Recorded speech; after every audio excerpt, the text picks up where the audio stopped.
오늘 이 시간에는 하나님의 때를 아는 지혜라는 제목으로 하나님의 말씀을 전하도록 하겠습니다. 오늘 본문이 속해 있는 전도서는 솔로몬이 그의 인생의 황혼기에 자신의 지나온 인생을 되돌아보면서 기록한 지혜서입니다. 인류 역사상 가장 뛰어난 지혜를 가진 솔로몬이 지은 지혜서라고 말할 수 있습니다. 그러므로 우리는 전도서를 통해서 인생을 살아가는 지혜를 발견할 수가 있습니다. 그 가운데서 오늘 우리가 읽었던 본문의 말씀은 범사에 기한이 있고 천하만사에 다 때가 있음을 가르쳐 줍니다. 오늘 본문 1절입니다. 범사에 기한이 있고 천하만사가 다 때가 있나니. 그래서 여러분, 오늘 본문에 보면 솔로몬은 이 때를 굉장히 매우 강조하고 있는 것을 볼 수가 있습니다. 1절에서 8절까지 이 때라는 말씀이 모두 29번 기록되어져 있습니다. 여러분, 우리가 일반적으로 영어로 그냥 모든 시간을 말할 때 타임이라고 그렇게 표현을 하지 않습니까? 그러나 이 히라보에는 이 때 혹은 시간이라고 하는 개념이 두 가지 뜻으로 사용되어지는 것을 볼 수가 있습니다. 하나는 크로노스라고 하는 시간이 있고, 또 다른 하나는 카이로스라고 하는 시간이 있습니다. 한번 따라해 볼까요? 크로노스, 카이로스. 자, 여러분, 이 크로노스라고 하는 시간은 우리의 매일 일상 그냥 흘러가는 시간을 의미합니다. 여러분, 자연스럽게 세월이 지나고 흘러가면 어떻습니까? 사람이 나이가 들고, 그리고 얼굴에 주름살이 늘어나고 머리가 하얗게 변해가는 것, 바로 이런 시간을 일컬어서 크로노스라고 말합니다. 그러나 그와 다르게 카이로스라고 하는 시간이 있는데요, 이 카이로스라고 하는 것은 일상적인 시간 속에, 흘러가는 시간 속에 하나님이 개입하시는 시간을 말합니다. 특별한 의미를 담고 하나님의 때를 나타내는 시간을 말합니다. 다시 말씀드려서 하나님께서 나를 향한 특별히 정해놓으신 때를 말하고 있습니다. 그런 의미에서 오늘 우리가 읽었던 이 전도서에 나오는 이 때라고 하는 말은 모두 카이로스로 사용되어져 있는 것을 볼 수가 있습니다. 그러므로 여러분, 지혜로운 인생은 어떤 인생입니까? 하나님이 나를 향하여 정해놓은 때를 잘 분별하고 깨달아서 지혜롭게 살아가는 삶, 그것이 바로 지혜로운 인생임을 믿으실 수 있기를 바랍니다. 여러분, 성경에 나오는 신앙의 인물들의 공통점이 무엇일까요? 그들은 하나님의 때를 아는 지혜를 가지고 있었다는 것입니다. 여러분, 에녹은 그의 나이 65세가 되었을 때에 머두셀라를 낳게 됩니다. 머두셀라를 낳았을 때 하나님의 말씀이 그에게 임하죠. 머두셀라가 이 세상을 떠나는 날 내가 이 땅을 심판할 것이다 라고 하는 하나님의 음성을 듣게 됩니다. 그래서 에녹은 하나님의 때를 알고 그의 남은 300년을 하나님과 동행하는 믿음의 삶을 살게 되었습니다. 우리가 잘 아는 믿음의 조상 아브라함, 그는 하나님의 부르심을 받고 본토 친척 아비 집을 떠나 하나님이 부르시는 그 부르심을 따라 믿음의 길을 걸어가게 되었습니다. 모세도 그의 나이 80세가 되었을 때에 광야에서 양들을 치고 있는 그때 가시떨기 불꽃 가운데서 하나님께서 그에게 나타나셔서 그를 부르셨습니다. 그때 모세는 하나님이 자신을 부르시는 때를 알고 하나님 앞에 순종하여 애굽의 종되었던 이스라엘 백성들을 구원해내는 믿음의 사람이 되었습니다. 시몬 베드로, 그는 갈릴리 바닷가에서 물고기를 잡고 평범하게 살아가던 삶을 사는 사람이었습니다. 그런데 우리 예수님께서 그에게 찾아오셔서 내가 사람 낚는 어부가 되게 하리라 라고 하나님 주님께서 부르셨을 때 주님이 부르시는 때인 줄 알고 순종하여 예수님의 수제자가 되었던 것입니다. 그러므로 여러분, 우리는 하나님의 때를 아는 지혜를 가지고 살아가실 수 있기를 바랍니다. 자, 그렇다면 오늘 본문을 통해 하나님의 때를 아는 지혜는 과연 무엇을 의미할까요?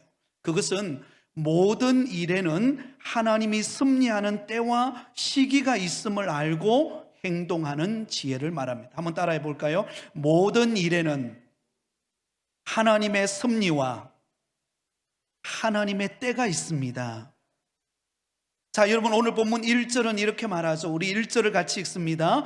범사에 기한이 있고 천하 만사가 다 때가 있나니. 자, 여기 보면 똑같은 말을 반복하고 있는 것을 볼 수가 있습니다. 범사에 기한이 있다, 그리고 천하 만사에 다 때가 있다. 여러분, 이것은 같은 의미를 다르게 반복해서 표현하고 있는 것입니다. 그래서 오늘 본문 1절에 나오는 이 기한과 때는 적절한 때, 적절한 알맞는 시기를 말씀합니다. 그래서 좀 더 와닿는 의미로 1절의 말씀을 바꾸어 본다면 이렇게 말할 수 있습니다. 모든 것에는 적절한 때가 있고 하늘 아래 모든 일에는 알맞는 시기가 있다라는 뜻입니다. 여러분, 모든 일에는 그것이 일어나기 적절한 때, 적합한 시기가 있음을 기억하실 수 있기를 바랍니다. 그래서 그 구체적인 예를 2절부터 8절까지 쭉 들고 있는 것을 볼 수가 있습니다. 가장 먼저 사람이 태어나고 죽는 시기가 있음을 말합니다. 2절에 보면 날 때가 있고 죽을 때가 있으며, 그리고 여러분, 농사에도 시기가 있다라고 말합니다. 심을 때가 있고 심은 것을 뽑아 수확할 때가 있다는 것입니다. 그리고 3절에 보면 전쟁에 관한 이야기도 나옵니다. 죽을 때가 있고 치료할 때가 있으며, 헐 때가 있고 세울 때가 있으며, 또 4절에도 보면 우리의 감정에 대해서도 이렇게 말합니다. 울 때가 있고 웃을 때가 있으며, 슬퍼할 때가 있고 춤출 때가 있으며. 여러분, 우리가 때로는 고통스러워 울 때가 있습니다. 그러나 항상 울 때만 있는 게 아니라 우리가 웃을 때도 온다는 것입니다. 우리는 때로는 슬퍼서 너무 고통스러워 절망적일 때도 있지만, 그러나 우리가 춤추고 기뻐하고 좋은 소식이 전해질 때도 있다는 것입니다. 그래서 전도자는 이런 식으로 8절까지 쭉 구체적으로 예를 들면서 우리가 삶에서 맞이하는 모든 일에는 하나님의 섭리하시는 적절한 때와 시기가 있음을 우리에게 가르쳐주고 있습니다. 그런데 여러분, 중요한 것이 무엇입니까? 오늘 본문에 단순히 사람이 어떤 것을 결정하는 적합한 때와 시기를 말하는 것이 아닙니다. 오늘 성경은 우리 인간이 정해놓은 시간표를 말하는 것이 아닙니다. 하나님께서 정해놓은 시간표, 카이로스가 있다는 것을 강조하고 있습니다. 우리 다 함께 11절 말씀을 우리 같이 읽겠습니다. 시작. 하나님이 모든 것을 지으시되 때를 따라 아름답게 하셨고 또 사람들에게는 영혼을 사모하는 마음을 주셨느니라. 그러나 하나님이 하시는 일에 시종을 사람으로 청량할 수 없게 하셨도다. 자, 여기 보면은요, 하나님이 모든 것을 지으시되라고 그렇게 기록하고 있습니다. 여기 지으시되라고 하는 이 말씀을 우리가 주목할 필요가 있는데요, 여기서 기록하고 있는 이 지으시되라고 하는 이 말은 창세기 1장에 나오는 창조하시되라고 하는 단어와 다른 의미를 가지고 있습니다. 오늘 본문에 기록하고 있는 이 지으시되라고 하는 말을 다른 말로 바꾸면, 다른 의미로 바꾸면 행하시되 일하시되라는 뜻으로 번역할 수가 있습니다. 다시 말씀드려서 이 11절에 나오는 하나님께서 모든 것을 때를 따라 선하게 행하신다라는 것을 의미하고 있습니다. 하나님께서는 우리가 인생을 살아가는 모든 때를 따라 하나님의 뜻대로 선하게 행하시고 우리 가운데 이루어 가시고 계신다라는 것입니다. 우리의 열심이 아니라, 우리의 시간표대로가 아니라 하나님의 열심으로, 하나님께서 우리를 향한 적절한 때를 가지고 우리에게 가장 적합한 시기를 따라서 하나님께서 카이로스의 시간 우리 가운데 행하시고 응답하시고 하나님이 축복하시는 때가 우리 가운데 있다라고 하는 것입니다. 여러분, 이것은 우리 각자 인생의 걸음 역시도 마찬가지입니다.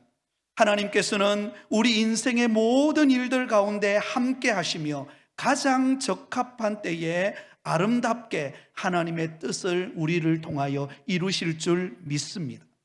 그래서 여러분, 우리가 잘 아는 것처럼 잠언 16장 9절에 보면 이렇게 말하죠. 사람이 마음으로 자기의 길을 계획할지라도 그의 걸음을 인도하시는 이는 누구시니라? 여호와시니라. 여러분, 우리 나름대로 계획을 세웁니다. 이렇게, 이때는 이렇게 해야지, 이때는 이렇게 실행해야지. 그러나 여러분, 우리가 인생을 살아가다 보면은요, 우리의 시간표대로 됩니까? 그렇지 않을 때가 너무나 많아요. 근데 분명한 사실은 우리가 자기 길을 계획할지라도 그 걸음을 인도하시는 분은 누구시라고요? 하나님이심을 기억하실 수 있기를 바랍니다. 여러분, 우리가 살아가면서 어떤 중대한 일을 할 때에 나름대로 자신이 정한 때와 시기가 있습니다. 나는 이때에 이 일을 이루리라, 나는 이때에 이 계획을 성취하리라. 근데 여러분 어때요? 우리 마음대로 되지 않을 때가 많죠. 그래서 여러분, 우리는 어떻게 합니까? 실망하고 좌절하고 왜 안 이루어질까? 분명히 이때 이 일이 이루어져야 되는데, 이때 응답을 받아야 되는데 왜 응답되지 않고 왜 이게 뭔가 더디어지고 이렇게 힘들까? 그러면서 우리의 관심은 과연 하나님의 때는 언제입니까? 어느 때까지입니까?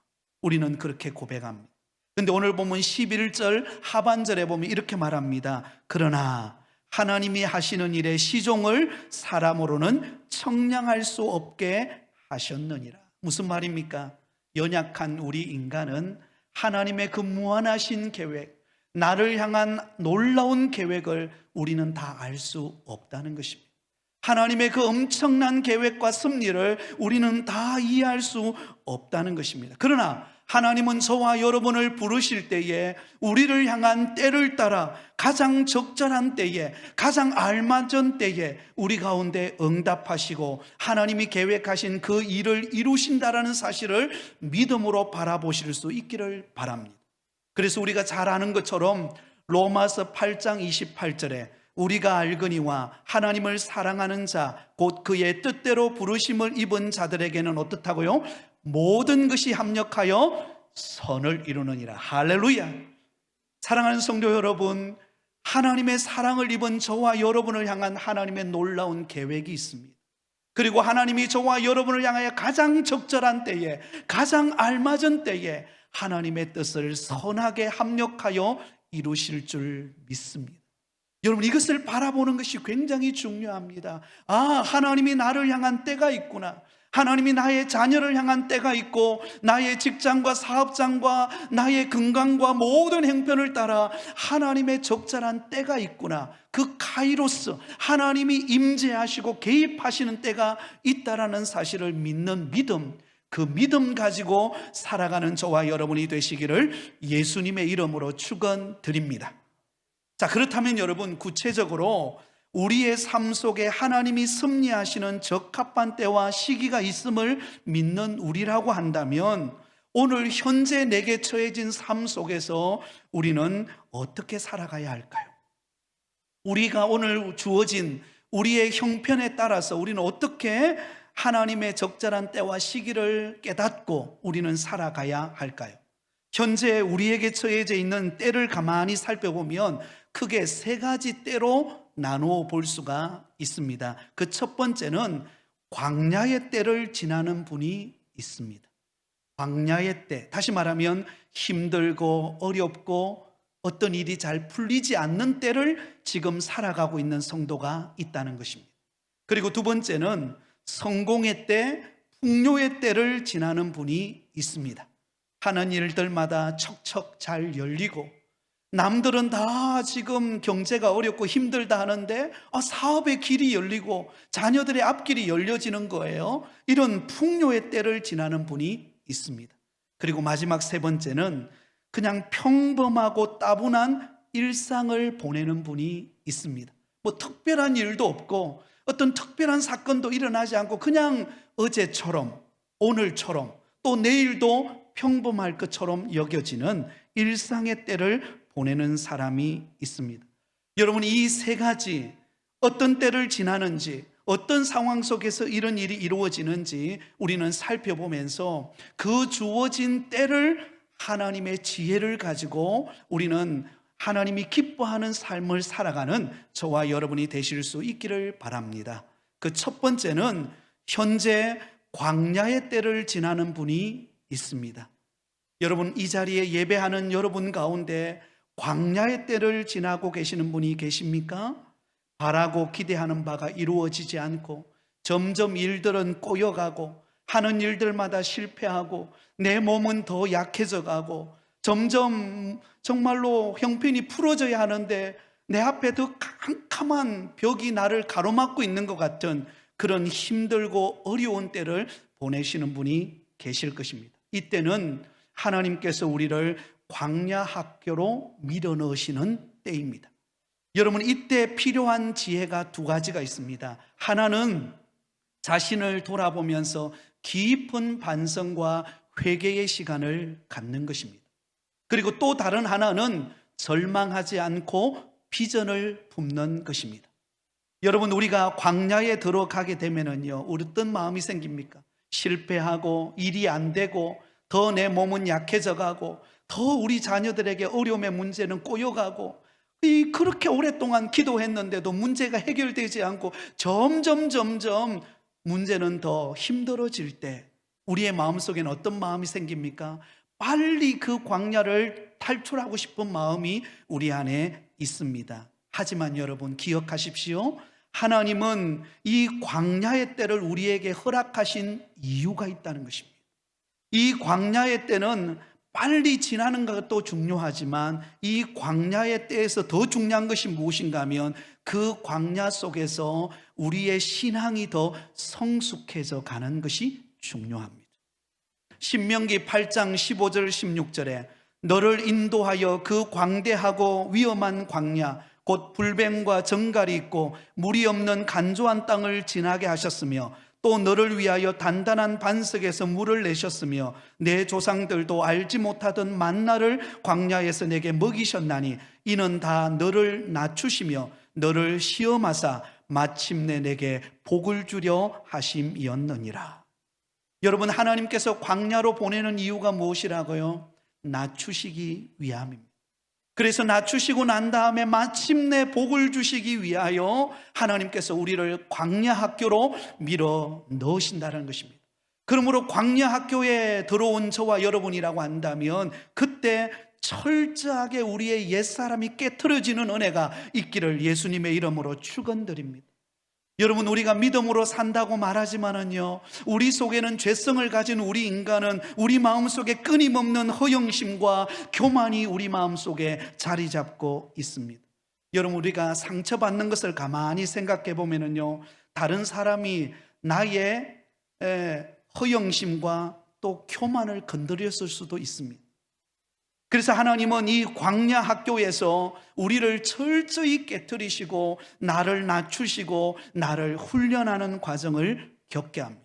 그래서 광야를 통과함으로 인하여서 우리의 성질을 죽이게 만들고 우리의 못된 성질을 바꾸고 그리고는 하나님 앞에 낮아지는 자로 나를 연단하여서 성숙한 그리스도인으로 나를 세워가는 것을 볼 수가 있습니다. 저도 예전에 서울에서 목회할 때에 사실은 제가 부산에서 서울로 올라갈 때는 큰 꿈이 있었습니다. 나는 우리나라에서 가장 큰 대도시에서 내가 목회하리라. 진짜 그 꿈대로 서울에 올라갔습니다. 그런데 올라갔을 때 하나님은 철저하게 저를 낮추셨습니다. 여러 가지 환경을 통하여서. 그러면서 하나님이 저를 연단하실 때에 저의 마음속에 있는 허영심, 저의 마음속에 있는 교만, 저의 모든 삶을 깨트리는 하나님의 은혜가 있었습니다. 사랑하는 성도 여러분, 지금 광야의 때를 지나고 계십니까? 그렇다면 나 자신을 되돌아보면서 하나님 앞에서 철저히 깨트림 받는 은혜가 있기를 바랍니다. 광야의 때는요, 울 때인 것입니다. 광야의 때는요, 눈물 흘릴 때인 것입니다. 나를 살펴보고 하나님 앞에 철저하게 나를 내려놓는 시간입니다. 여러분, 우리 부모들이 착각할 때가 있습니다. 어떻게 하든지 자녀들을 키울 때 여러분, 자녀들이 이 광야를 경험하게 하지 않기 위하여 빨리 그 광야를 피하게 하려고 생각을 많이 합니다. 그러나 그것은 잘못된 생각입니다. 여러분, 요즘 스펙 하잖아요. 그러나 여러분, 하나님의 사람에게 있어서 최고의 스펙은 어딜까요? 광야 학교입니다. 하나님은 반드시 광야 학교를 통과하게 합니다.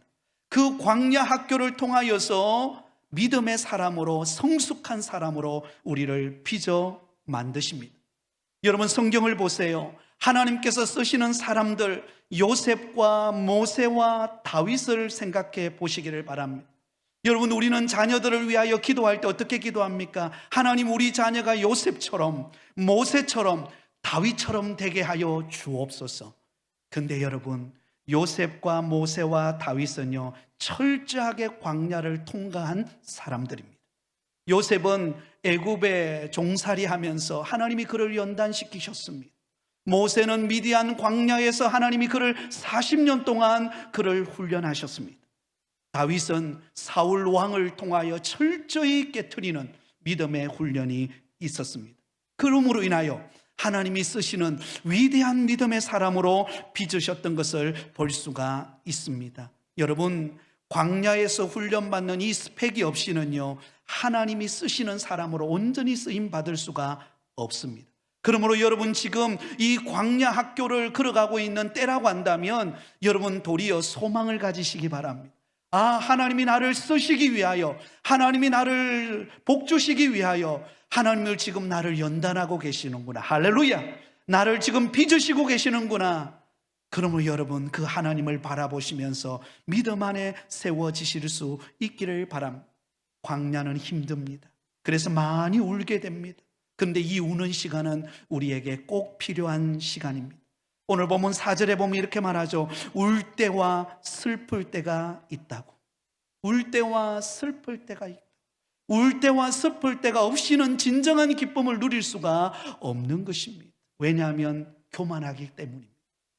여러분, 철저히 울어본 사람, 철저히 하나님 앞에 애통해 본 사람이 진정한 복을 얻었을 때 감사할 수가 있는 것입니다.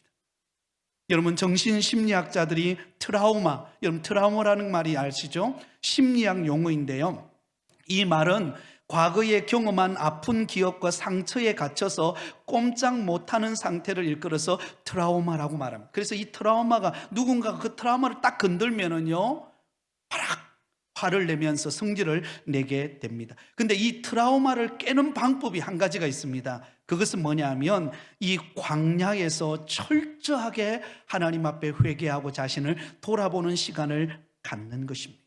하나님의 용서와 하나님의 치유를 경험하면 이 트라우마가 떠나가게 된다라는 것입니다. 그러므로 여러분, 이 놀라운 은혜, 광야 학교를 경험하고 거기서 철저히 깨트려지고 나를 새롭게 한 사람은요, 예배 자리에 들어올 때요, 예배 드리는 모습이 다릅니다. 말씀을 전하지 않았는데도 교회당 문을 열고 교회당에 와서 의자에 딱 앉아서 찬양만 해도 눈에서 눈물이 주르르 나오는 거예요. 왜냐하면 주님께서 나를 깨트리는 은혜를 경험했기 때문에, 그렇구나, 내가 하나님 앞에 교만할 수 없는 자구나, 내가 하나님의 은혜 아니면 한순간도 살아갈 수 없는 존재이구나. 그것을 어디서 경험해요? 광야에서 경험하게 되는 것입니다. 그래서 말씀을 들을 때도 이 말씀을 내가 놓치지 않으리라, 이 말씀이 나의 말씀으로 붙들리라. 여러분, 광야 학교에서는요, 너무 힘들어요. 너무 눈물도 나오고 절망적이고 고통스럽습니다. 그때 영혼의 양식인 하나님의 말씀을 먹고 그 말씀이 내 마음에 채워질 때 그 위기를 돌파해낼 수 있는 은혜를 경험하게 되는 줄 믿으시기를 바랍니다.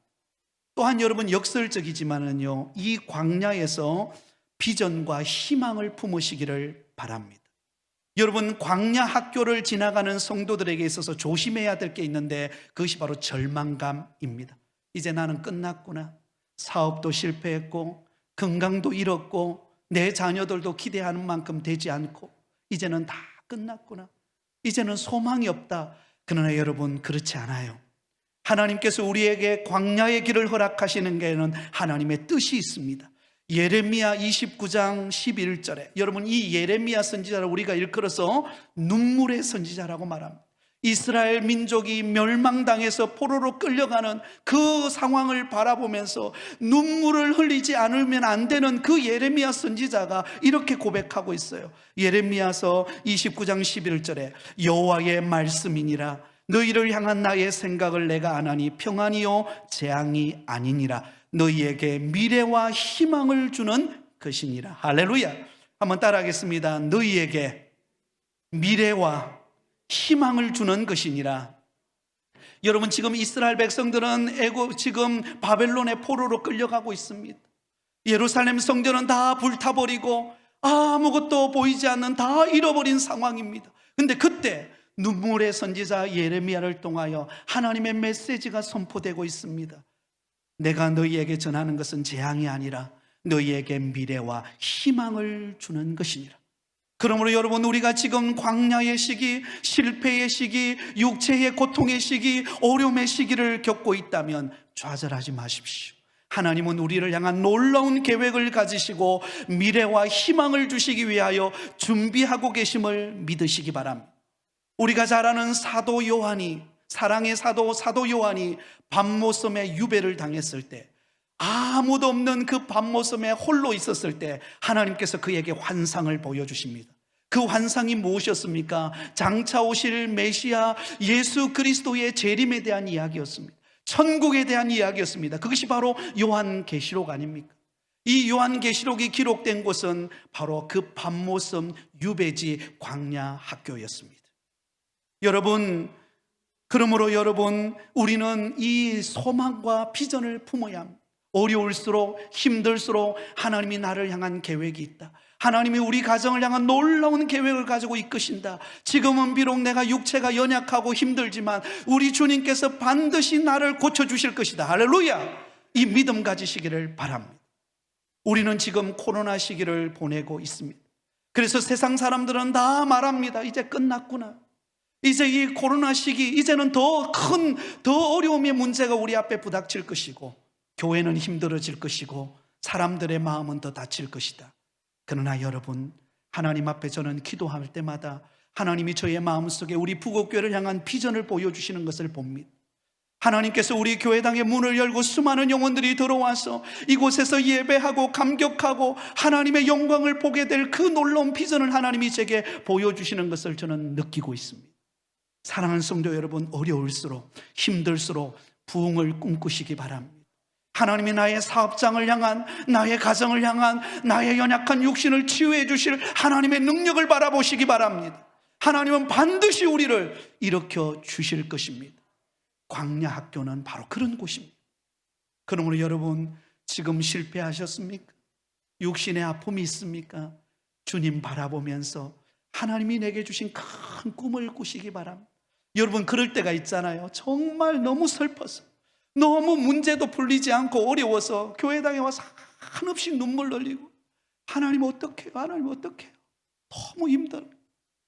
근데 그렇게 한없이 울고 가슴을 치고 눈물을 흘렸을 때 여러분, 말씀을 통하여 아니면 여러분의 마음속에 성령의 음성으로 사랑하는 아들아, 사랑하는 딸아, 힘들어하지 말라.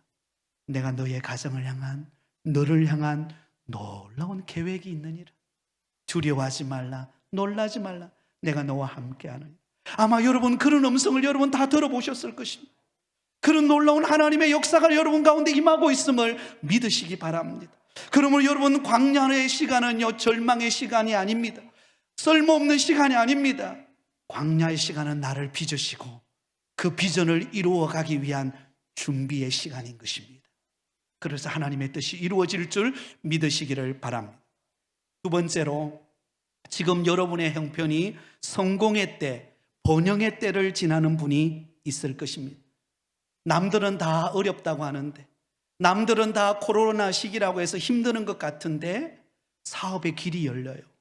그리고 내 자녀들이 직장의 문이 열리고, 또 그리고 하는 일들마다 안 될 것 같은데 막 일이 되는 거예요. 여러분, 그런 상황을 경험하고 계십니까? 그렇다면 하나님이 베풀어 주신 은혜를 기억하시기 바랍니다.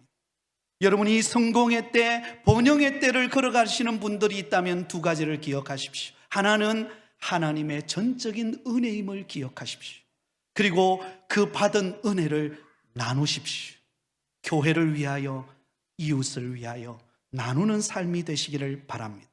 신명기 8장 17절에서 19절에 이렇게 말합니다. 그러나 내게 마음에 이르기를 내 능력과 내 손의 힘으로 내가 이 재물을 얻었다 말할 것이라. 내 하나님 여호와를 기억하라. 그가 내게 재물 얻을 능력을 주셨습니다. 이같이 하심은 내 조상들에게 맹세하신 언약을 오늘과 같이 이루려 하심이니라. 내가 만일 내 하나님 여호와를 잊어버리고 다른 신들을 따라 그들을 섬기며 그들에게 절하면 내가 너희에게 증거하노니 너희가 반드시 멸망할 것이라. 성공의 시대, 풍요의 시대를 살아간다 할 때 교만하지 말라는 것입니다. 한 발자국만 잘못 내디디면 오히려 그것이 나를 멸망의 길로 인도할 수도 있다는 것입니다. 왜 그렇습니까? 광야의 때에 눈물 흘릴 때에는 기도합니다. 힘들 때는 하나님을 찾아요. 근데 좀 일이 풀리고 좀 잘 되어지면 그때 하나님의 은혜를 잊어버릴 수가 있다는 겁니다. 그래서 모세는 경고하는 것입니다. 내가 한 것이 아니다. 하나님께서 내게 재물 얻을 능력을 주시고 하나님께서 건강을 주시고 하나님께서 우리에게 은혜를 주셔서 이만하게 섬기는 것이지 그 은혜가 거두어 가버리면 아무것도 아니라는 것입니다. 그러므로 여러분, 풍요의 때를 걸어가고 계시는 분들은요, 날마다 이렇게 고백하시기 바랍니다. 한번 따라하겠습니다. 모든 것이 하나님의 은혜입니다. 이 고백을 매일같이 하시기 바랍니다. 이 모든 것이 하나님의 은혜입니다. 오늘 이 자리에 나와 하나님 앞에 예배할 수 있는 것도 은혜입니다. 내게 직분을 주셔서 감당할 수 있는 것도 하나님의 은혜입니다. 내게 재물을 주어서 사업을 경영하고 가정을 일구고 자녀들이 살아갈 수 있는 것도 하나님의 은혜입니다.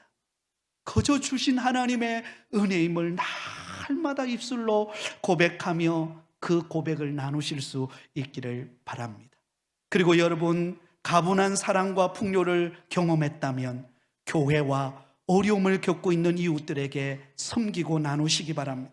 신명기 10장 18절에 고아와 과부를 위하여 정의를 행하시며 나그네를 사랑하여 그에게 떡과 옷을 주시나니 너희는 나그네를 사랑하라. 전에 너희도 애굽 땅에서 나그네 되었음이니라.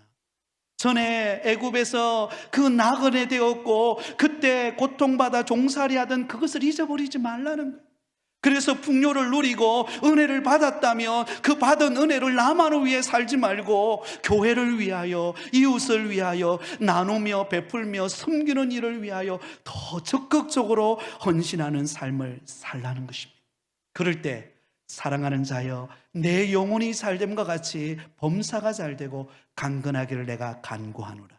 그 일이 이루어지게 됩니다. 제가 예전에 유튜브를 통하여서 어느 분이 간증하는 이야기를 제가 들은 적이 있습니다. 이분은 안경 사업을 운영하시는 분이셨는데요, 이 안경 사업을 운영하다가 어느 날 이제 이태리에서 이 안경 사업과 관련된 어떤 그런 심포지엄 같은 그런 이런 모임을 갖게 되었다고 합니다. 어떤 모임을 갖게 되고, 그래서 최신 유형의 어떤 그런 안경 사업과 관련된 그런 디자인들도 공모하고 하는 이런 일들이 있어서 그 이태리를 가기 위해서 경비로 500만 원을 딱 준비하고 있었다고 합니다. 그런데 어느 날 그 안경점에 선교사님이 찾아온 거예요. 자기가 알고 있는 선교사님이 찾아오셨다는 거예요. 그러면서 그 선교사님을 만나서 대화하는 가운데 마음속에 지금 이태리 밀라노에 가려고 하는 그 경비 500만 원을 이 선교사님에게 주라는 마음이, 그 감동이 느껴지더라고요. 그런데 그러면서 의문이 드는 거예요. 아니, 하나님, 이 500만 원은 제가 이태리 밀라노에 가서 이 안경 사업과 관련된 최신 유형의 안경들 내가 보고 그곳에 가서 그걸 사오려고 하는 경비로 지금 쓰려고 하는데요. 근데 성령께서 마음속에 그러지 말고 그 선교사님에게 주라는 음성이 들리는 거예요. 그래서 갈등을 하다가 그래도 성령이 주시는 음성이니까 그리고는 그 500만 원을 그 선교사님에게 딱 전해 주었다. 근데 전해 주는데 이 선교사님이 펑펑 울더라는 거예요. 그래서 아니 왜 우세요? 그랬더니 그 선교사님이 이런 이야기를 하더라는 거예요. 자기가 선교지에 가서 선교를 하는데 열매도 없고 이제 점점 어려워져서 선교부도 점점 끊어지고 너무 힘들었다는 거예요. 그러면서 선교사님이 이제 내가 선교 사역을 그만둬야 되겠다, 이제 포기해야 되겠다, 이런 마음을 가지고 국내로 들어왔어요. 그런데 성령께서 그 마음속에 그 안경 사업을 하는 그 집사님을 한번 찾아가 보라는 마음을 주시는 거예요. 그래서 그 마음 가지고 이 안경점을 찾아온 거예요. 그러나 그런 속사정을 참 이야기하기가 좀 뻘쭘하더라는 거죠. 그래서 그냥 인사만 하고 내가 돌아가야 되겠다라고 왔는데 그 안경점을 운영하는 집사님이 그에게 500만 원의 봉투를 딱 내주니까 그것이 하나님이 자신을 위로하고 그 선교하는 일을 포기하지 말라라고 하는 그런 음성으로 자기에 들리더라는 거예요. 그래서 두 눈에 눈물을 펑펑 흘리면서 다시금 용기를 갖게 되었다는 것입니다. 근데 그 다음에 무슨 일이 일어났을까요? 자기는 그 500만 원의 경비를 그 선교사님에게 주었기 때문에 그는 이태리 밀라노를 갈 수가 없었다고 합니다. 그런데 그 이태리 밀라노에 갔던 친구가, 같은 이 안경 사업을 하는 친구가 그 이태리 밀라노에 갔다가 돌아와서는 4천만 원어치의 그 안경을 사가지고 온 거예요. 그리고는 이 집사님에게 턱 앞에 내어놓으면서 하는 말이, 딱 내어놓으면서 하는 말이, 하나님이 이거 집사님에게 주라고 합니다. 그리고는 딱 주더라는 거예요. 그래서 이 집사님이 깜짝 놀란 거예요. 깜짝 놀라요. 아니 자기가 뭐 달라고 한 것도 아닌데 그의 앞에 약 4천만 원어치의 그 안경과 관련된 것들이 앞에 딱 놓여 있는 거예요. 그러면서 하나님께서 자신에게 이렇게 보답해 주시는 은혜를 경험하게 되었다라고 하는 간증을 들은 적이 있습니다. 무엇을 이야기하고 있나요? 사랑하는 성도 여러분, 하나님이 우리에게 은혜 주시는 것에는 목적이 있습니다. 그것은 나만을 위해 살기 위함이 아닙니다. 하나님의 몸된 교회를 세우고 어려운 이웃을 돌보라고 하나님이 우리에게 주신 특별한 은혜임을 기억하십시오. 그러므로 여러분, 우리는 풍요의 때를 보내고 있다면, 내게 좀 더 많은 것을 하나님이 주셨다면 그 은혜의 고백에 있고 그것을 나누는 삶을 살아가는 저와 여러분 되시기를 예수님의 이름으로 축원드립니다. 이제 마지막 세 번째입니다. 평범하고 따분한 일상의 때를 보내는 분이 계실 것입니다. 여러분 가운데 뭐 특별한 일이 없어요. 그냥 뭐 어제의 오늘, 오늘의 오늘, 또 내일도 비슷할 것 같은 평범한 일상을 보내고 계시는 분이 있습니까? 광야의 때를 보내는 분들은 눈물 흘리며 기도하고 하나님의 은혜를 구하면 되고, 풍요를 경험하는 성도는 하나님의 은혜임을 고백하고 나누는 삶을 살면 되지만, 평범하고 따분한 일상을 보내는 성도가 있다면 어떻게 해야 될까요? 여러분, 따분하고 일상적인 삶 속에서도 성실히 주어진 일을 감당하시기 바랍니다. 왜냐하면요, 평범한 일상에, 여러분 일상 속에 하나님의 그 평범한 일상의 크로노스 시간 속에 하나님이 특별히 개입하시는 카이로스의 때가 올 것이기 때문입니다. 여러분, 우리는 평범하다 여기고 그냥 아침에 일어나서 식사 준비하고 남편을 직장에 보내고 그냥 하루 일상에 빨래하고 이렇게 시간을 보내는 것 같지만요, 그 일상 속에 하나님이 카이로스의 때가 임하는 역사가 있다라는 사실입니다. 여러분, 유대인의 전통에 따르면 우리가 잘 아는 노아가 방주를 지을 때 방주를 몇 년 동안 짓습니까? 120년 동안 짓습니다. 근데 생각해 보세요. 120년 동안 방주를 짓는다고 생각해 보세요. 근데 유대인의 전통에 따르면 노아가 방주를 지을 때 처음부터 뚝딱뚝딱 방주를 만든 게 아니라 처음에 바로 씨를 심는 것부터 시작했다는 거죠. 120년이라는 시간을 준비하면서 처음에 씨를 심고 그 나무가 자라는 시간들을 기다리면서 서서히 이 방주를 준비하는 시간이 120년이 걸렸을 것이다라고 이야기를 합니다. 그래서 우리가 이해하는 이 노아 방주 스토리는 어떻게 이해하고 있습니까? 노아 방주를 짓고 홍수에서 살아남은 이야기로 바로 넘어가 버립니다. 그러나 여러분, 이 평범한 일상의 120년을 생각해 보세요. 노아에게 있어서 120년은 어떤 면으로 보면 평범한 일상이에요. 평범한 하루하루를 보내는 일상입니다. 그래서 방주를 만들기 위해 시간을 준비하고 나무를 준비하고 동물들을 모으는 그런 시간입니다. 근데 여러분, 그 단조로운 120년의 시간이 없었다면 노아 방주는 존재할 수 없었던 것이에요. 그리고 여러분 생각해 보세요. 그 방주 속에 들어갔던 동물들의 종류가 1만 7천 종류의 동물이 그곳에 들어갔습니다. 그러면 여러분, 그들이 그냥 노아 방주에 들어간 것으로 끝납니까? 그렇지 않아요. 여러분, 자연농원 사육사들의 기록에 의하면 아프리카 코끼리 한 마리가 하루에 배출하는 그 배설물이 무려 40kg이라고 된다고 합니다. 그러면 여러분 생각해 보세요. 17,000마리가 그 노아 방주 안에서 하루하루 먹고 생활하고 할 때, 또 배설물을 배출할 때에 노아 가족이 해야 될 일이 무엇입니까? 지극히 평범한 일 아닙니까? 청소하고 그 다음에 물을 주고 그 다음에 또 배설물을 제거하는 일 아닙니까? 저도 어릴 때예요. 저희 집에 소를 키웠습니다. 시골에는 다 그 소가 있어야 뭐 우리 자녀들 이렇게 등록금도 내고 그렇게 했습니다. 그래서 아침에 일어나면 제가 제일 먼저 했을 때 한 일이 뭐냐면 소 배설물을 치우는 거예요. 여러분, 제가 겉으로 볼 때는 굉장히 도시 사람처럼 보이잖아요. 안 그런 사람처럼 보시는. 어릴 때 이 소 똥 치우는 게 일이었어요. 아침에 일어나면 무조건 그 일이에요. 그리고 소 풀먹이로 다니고 이게 일상이었습니다. 일상이었습니다. 근데 여러분, 그 평범한 일상의 일을 노아가 감당할 때 무슨 일이 벌어지죠? 하나님께서 그들의 가족을 구원하는 역사가 일어납니다. 그리고 그 동물들을 지켜서 나중에는 노아 방주에서 나왔을 때에 수많은 종류의 동물들이 살아남고 또한 번식하고 오늘 우리가 오기까지 이 일이 생태계가 유지될 수 있었던 것입니다. 노아에게 120년의 시간이 만약에 불성실했다면 부실공사가 나버리고 말았을 것입니다. 지극히 평범하고 지루한 일상인 것처럼 보였지만 그러나 노아에게 있어서는 가장 중요한 시간이었고, 그리고 120년이 딱 지났을 때 그때 카이로스의 은혜가 임한 것입니다. 하나님의 심판이 그에게 임한 거예요. 그래서 노아 가족은 구원받는 기적의 역사를 경험하게 되어진 줄 믿으시기 바랍니다. 여러분, 우리는 평범한 일상을 하루하루 보냅니다.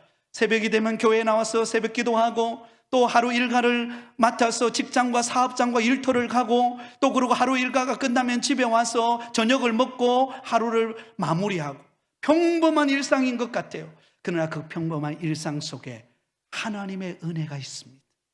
하나님이 우리를 지켜주신 은혜가 있어요. 그리고 때가 되면 하나님이 카이로스의 특별한 하나님의 응답의 때가 임할 줄 믿습니다. 그래서 여러분은 마틴 루터킹 주니어 목사님은 이런 말을 했습니다. 만약 청소부의 일이 당신에게 주어진 몫이라면 미켈란젤로가 그림을 그리듯이, 셰익스피어가 시를 쓰듯이, 베토벤이 음악을 작곡하듯이 그 글을 써라. 그래서 하늘에 천군 천사가 멈추어 서서 여기 위대한 청소부 한 사람이 살았다는 그것을 고백할 수 있도록, 그리고 최고의 청소부였다라고 고백할 수 있도록 그 글을 써라, 그런 말을 했습니다.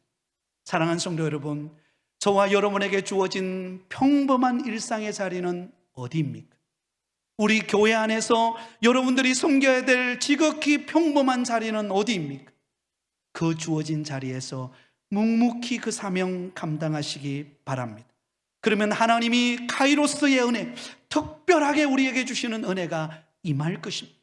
우리가 매일같이 기도하고 그 응답이 이루어지지 않을 것 같고, 때로는 내 육신의 치유를 위하여 오랫동안 기도했는데도 아무 일이 일어날 것 같이 보이지 않지만, 그러나 여러분, 나만 장군이 여러분 그 요단강에 들어가서 첫 번째 들어가고 두 번째 들어가고 여섯 번째 들어갈 때까지만 해도 아무 일이 없었어요. 지극히 평범한 하루하루를 순종한 거예요. 근데 마지막 일곱 번째 딱 들어갔다 나오니까 그의 나병이 고침받았음을 믿으시기 바랍니다. 사랑하는 성도 여러분, 카이로스의 은혜는 평범한 우리의 일상 속에 하나님의 때가 되면 찾아옵니다. 그러므로 여러분, 하나님이 나의 삶 속에 하나님이 가장 적절한 때와 계획을 가지고 나를 인도하고 계심을 믿고 광야의 때를 지날 때는 자신을 돌아보고 비전을 품으시기 바랍니다. 풍요의 때를 지날 때는 하나님의 은혜를 잊지 말고 나누시기 바랍니다.